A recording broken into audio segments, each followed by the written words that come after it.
In today's quick fit tip, I'm going to tell you about 4 diet mistakes that actually make you fatter.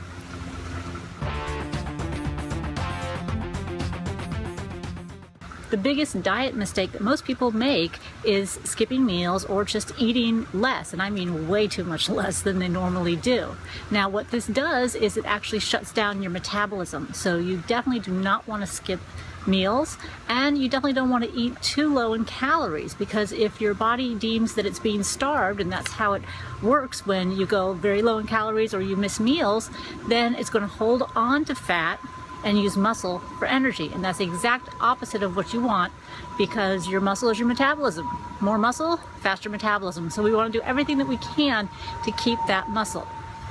The second biggest diet mistake that most people make is eliminating entire food groups, and this became popular when people got the all down on carbs, and also all down on fat. There was all the low fat diets too, but either way, you don't want to eliminate any one entire food group. You want to have a combination of them, a little protein, a little bit of carbs, and a little bit of fat, and that's the balanced meal and structure that you want to use, because that's actually going to help your body let go of fat and become much stronger and just more metabolically active. The next major diet mistake that most people make is stepping on the scale. When you step on the scale, that really tells you nothing about your body. I mean, it tells you how much you weigh, but it really doesn't tell you if your body's changing or not. And you definitely don't want to see stuff drop on the scale and be bigger, right? You want to see your scale either stay the same, maybe drop a little bit, but you want, most importantly, your clothes to fit better, maybe even to get loose on you. So measurements, not the scale, is the way you need to tell if you're losing weight or not. So very important to make sure you measure yourself, waist, hips, belly button, wherever you feel like you want to lose the weight. But keep in mind, your body has its own idea of where it's going to take that weight off first. Eventually it'll get to where you want it to be, but in starting out, you need to look for some sort of change, and it's not always going to be where you want to see it first. So be patient, but take those measurements and forget about the scale for the long term, or forget about the scale for the short term, or forget about the scale altogether. Another big diet mistake that most people make is assuming that all fast foods are bad, and they're not all bad. There are some good choices out there. Sure, it's going to be better for you if you can eat your own food, in the sense that you prepare it yourself and you know exactly what's in it. But if you are stuck in a situation where you have to grab something in fast food, make a healthy choice. And you're only going to be able to do that if you educate yourself and do a little bit of research, so you know, okay, if I go to this place, I can have this. If I go to that place, I have that. A good example is going to be Wendy's. Now, most of the time you'd think, well, if I got the spicy chicken sandwich, that probably wouldn't be a good choice. Maybe I should get the garden pita or the garden chicken pita. Well, when you start looking at their numbers, you'll realize that there's not a whole lot of difference in the numbers.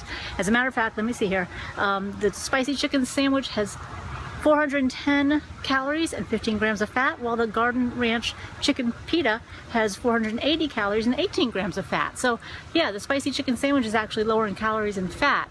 Now, I know it's not a huge difference between the two, but the point is that, you know what, you might assume that the Garden pita, chicken, whatever, is less than the spicy chicken sandwich, but it's not. Now, if you need to know what exactly your best bet would be, that is going to be the grilled chicken sandwich, of course, which has only about 260 calories and 8 grams of fat. So do your research and know what your choices can be to stay on track. And I know I said I was going to give you the 4 top mistakes, and this one I don't know if it's really a mistake as much as it is a personality type, and that's being all or nothing. So, for example, you have a piece of cake for somebody's birthday party at work, and then you think that you've blown everything, and so you just blow the rest of the day. And you say, well, I blew today, today's Wednesday, I might as well just blow the rest of the week and start on Monday. So that whole all or nothing mentality can really mess you up as far as your dieting efforts, or at least just staying in shape. So don't think all or nothing. Think you've got the next minute, the next hour, the next day to improve and get back on track. So that's one little bonus mistake that people make. Okay, to review those 4 things that are the top diet mistakes that can make you fat, they are eating too low in calories or skipping meals, eliminating entire food groups from your nutrition, using the scale instead of your measurements for fat loss, and assuming that all fast food is bad, or maybe I should say not doing your research to know which fast food products you can have that will keep you on track. And then of course the fifth bonus one is the all or nothing mentality.